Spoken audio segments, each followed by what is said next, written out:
Welcome back to our channel guys. तो आज हम जानेंगे कि हम नंबर्स को कैसे राइट एंगल ट्रायंगल शेप में प्रिंट कर सकते हैं। तो चलिए यहाँ पर समझते हैं एक डायग्राम को जो आपको समझाने के लिए यहाँ पर प्रिपेयर किया गया है।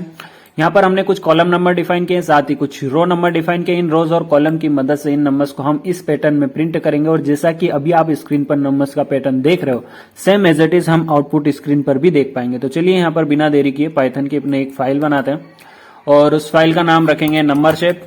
ठीक है, क्योंकि इस फाइल के अंदर हम नंबर के शेप को प्रिपेयर कर रहे हैं ना, तो ठीक है, हम इस फाइल का नाम नंबर शेप रखेंगे। और इसको थोड़ा जूम करके ये जो डायग्राम है ना, इसको डाउन साइड ओपन कर लेंगे। क्यों? क्योंकि जब हम कोडिंग करेंगे तो आप डायग्राम में हर लाइन को इमेजिन करें कि कौन सी लाइन हमने क्यों लिखी। अब जैसा कि अभी आप स्क्रीन पर डायग्राम को देख रहे हो, यहाँ पर नंबर ऑफ रोज फिक्स की गई, लेकिन ये नंबर ऑफ रोज हम फिक्स नहीं करेंगे। हम ये यूजर से पूछेंगे कि इतनी नंबर ऑफ रोज तक वो इस पैटर्न को प्रिंट करना चाहता है। तो हम यहाँ पर एक नम नाम का वेरिएबल बनाएंगे जिसमें यूजर से पूछेंगे, इनपुट लेंगे और पूछेंगे कि प्लेस इंटर नंबर ऑफ रोज। तो हमें यूजर नंबर ऑफ रोज देगा, लेकिन जब भी हम यूजर से कुछ इनपुट लेता है तो उसका जो बाय डिफॉल्ट टाइप आता है वो स्ट्रिंग में आता है। तो हम इसकी टाइप कास्टिंग कर लेंगे इंटीजर में, तो हमारे पास एक इंटीजर आ जाएगा जो यूजर हमें देगा। ठीक है, अब जैसा कि अभी आप डायग्राम में हमने जो एग्जांपल लिया है उसके हिसाब से क्या है कि हमने यहाँ पर कुछ कॉलम नंबर और रोज नंबर डिफाइन किया। तो हमें यहाँ पर टोटली दो फॉर लूप का यूज करना है, जो एक रो के ऊपर वर्क करेगा और एक जो सेकंड होगा वो कॉलम के ऊपर वर्क करेगा। तो मैं यहाँ पर लिखता हूँ for row in range function. अब आप बोलोगे सर ये रेंज फंक्शन क्या करता है? देखिए, बेसिकली रेंज फंक्शन का काम ये होता है कि आप उसको जो भी रेंज देते हो ना, उस रेंज तक आपके फॉर लूप को वो चलाता है। फॉर एग्जांपल, अगर मैं यहाँ पर लिख देता हूँ 100, तो ये क्या करेगा? 100 टाइम्स तक आपके फॉर लूप को चलाएगा। लेकिन फिलहाल में हमें कहां तक चलाना है?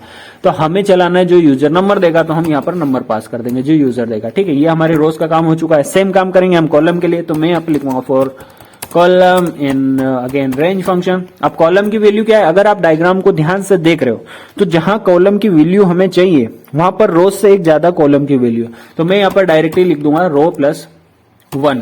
तो ये हमारी हो जाएगी कॉलम की वैल्यू। अगर ये दोनों ट्रू होती है तो हमें क्या करना है? प्रिंट करना है। क्या प्रिंट करना है वो तो अभी तक हमने डिसाइड ही नहीं किया। देखिए, मैं यहाँ पर दो वेरिएबल बनाता हूं जो आपको बिल्कुल समझ में नहीं आएंगे। आप समझ में नहीं आएंगे तो बोलोगे कि सर ये बना क्यों रहे? देखिए, होता क्या है कि मैं यहाँ पर डायरेक्टली कुछ डिफाइन कर रहा हूं, आपको समझ में नहीं आएगा, आप सोचोगे, सोचिए, तब तक मैं आपको आगे ने एक्सप्लेन कर दूंगा। अगर नहीं समझ में आया तो मैं यहाँ पर लिखता हूँ value equal to row plus 1 और एक डिक्रीमेंट नाम का बना लेते हैं डिक, और उसमें क्या कर देते हैं? नंबर माइनस 1 कर देते हैं। और इसी को हमें प्रिंट करना है, तो मैं यहाँ पर वैल्यू पास कर दूंगा जो हमने वैल्यू में स्टोर की है। देन कॉमा करके एंड फंक्शन, और एंड फंक्शन में एक स्पेस दे देंगे। अब आप बोलोगे सर ये कितना सारा क्या लिख दिया, बिल्कुल समझ में नहीं आया। देखिए, मैं आपको एक्सप्लेन करता हूँ। अगर आप डायग्राम को ध्यान से नोटिस करोगे तो देखिए, यहाँ पर जो मैं माउस से मार्क कर रहा हूँ ना, इनकी वैल्यूज माइनस करना। देखिए यहाँ पर 7 minus 2 5, 8 minus 3 5, 9 minus 4 5, 10 minus 5 5, 11 minus 6 5। अगर आप अगली रोज में यहाँ पर पहुंचोगे और यहाँ पर माइनस करोगे तो 13 माइनस 8, 14 माइनस 9, 15 माइनस 10, फिर यहाँ पर अगेन आगे आओगे तो 20 माइनस 15, 21 माइनस 16। यहाँ पर जो सभी की माइनस की वैल्यू आएगी ना वो सेम है, मतलब सेम डिक्रीमेंट हो रहा है रोज में और सेम डिक्रीमेंट हो रहा है कॉलम्स में। तो हमने वही चीज लिखी है। देखिए, हमने क्या किया, यहाँ पर डिक्रीमेंट मतलब डिक नाम से एक वेरिएबल बनाया जिसमें नंबर की वैल्यू कम हो रही है, तो हमने नम माइनस 1 कर दिया। और जो वैल्यूज है ना रो की, वो एक बढ़ रही है, तो हमने उसी को प्रिंट करना है। तो हमने यहाँ पर वेल नाम का एक वेरिएबल बनाया जिसमें रोज की एक वैल्यू को हर बार इंक्रीज कर रहा है। यही चीज तो लिखी है। लेकिन आप बोलोगे कि सर वैल्यू में डिक्रीमेंट जुड़ना चाहिए ना, आगे जाकर जैसे जैसे हमारी वैल्यूज बढ़ रही है वो जुड़ कहां रही है, तो वो अभी हमने नहीं लिखा है, वो अब हम यहाँ पर लिखेंगे। हम यहाँ पर क्या करेंगे, जो वैल्यू यहाँ तक आ रही थी उसमें वैल्यू प्लस हमारा जो डिक्रीमेंट हो रहा था वो कर देंगे। तो वो किस में स्टोर किया है? डिक नाम में। ये हमारा काम हो चुका है? नहीं, अभी भी अधूरा है। देखिए, मैं आपको समझाता हूं। ये कोड को अगर इस टाइम पर मैं रन करूं तो ये आउटपुट देगा परफेक्टली, नो डाउट, लेकिन एक लाइन में देगा। क्यों? वो आउटपुट आने के बाद बताऊंगा। तो ये बोल रहा है please inter number of rose. For example मैं यहाँ पर इंटर करता हूँ 5। तो देखिए, ये 5 रोज तक प्रिंट कर रहा है, आपका आउटपुट सही है, लेकिन ये एक लाइन में क्यों दे रहा है? हमें तो पैटर्न में चाहिए था। होता क्या है कि जब भी आपका फॉर लूप रन हो रहा है ना, तो वो उसको एक लाइन मिली, उसने कुछ प्रिंट किया, देन अगली बार जब वो रन हुआ, देखिए हमारी जो रोज की वैल्यू है वो नंबर है, मतलब जो यूजर दे रहा है।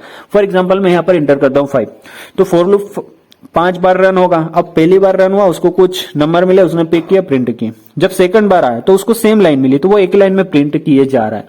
तो हमें यहाँ पर यूज करना होगा अगली लाइन देने के लिए एक प्रिंट स्टेटमेंट। तो मैं यहाँ पर क्या करूंगा, एक प्रिंट स्टेटमेंट लगा दूंगा जो फॉर लूप के एक बार रन होने के कंप्लीट होने के बाद जब अगली बार फॉर लूप कुछ वैल्यूज लेके आएगा तो उसको नई लाइन देगा। तो हमारा जो शेप है वो परफेक्टली आना चाहिए। तो मैं आपको रन करके दिखा देता हूँ, नहीं आएगा तो इसको और मॉडिफाई करेंगे। ये पूछ रहा है प्लीज इंटर नंबर ऑफ रोज, तो मैं एग्जांपल के लिए यहाँ 6 पद देता हूँ। तो देखिए परफेक्टली गाइस, देखिए जैसा कि हमने आपको बताया था same as it is output आ रहा है। देखिए 1 2 3 4 5 6 10 11 13 14 15 20 परफेक्टली गाइस जैसा कि हमें आउटपुट चाहिए था, ये जो पैटर्न चाहिए था सेम एज इट इज आ रहा है। अगर यहाँ पर रन करूं और 8 इंटर कर दूं तो परफेक्टली जैसे कि हमने आपको बताया था same as it is output आ रहा है। और आई होप कि आपको ये कोडिंग समझ में आई होगी। आप इस वीडियो को लाइक करेंगे और चैनल को सब्सक्राइब करेंगे। और अगर आप पाइथन और पैटर्न प्रोग्रामिंग से रिलेटेड वीडियोस के बारे में रीड करना चाहते हो या अपनी स्किल्स को इंप्रूव करना चाहते हो तो आइए हमारे चैनल पर। यहाँ पर आपको पाइथन और पैटर्न प्रोग्रामिंग से रिलेटेड हर प्रकार के वीडियोस मिल जाएंगे जिससे आप अपनी स्किल्स को इंप्रूव कर सकते हो। तो इस वीडियो में इतना ही। Thank you so much for watching and I will see you in next video guys.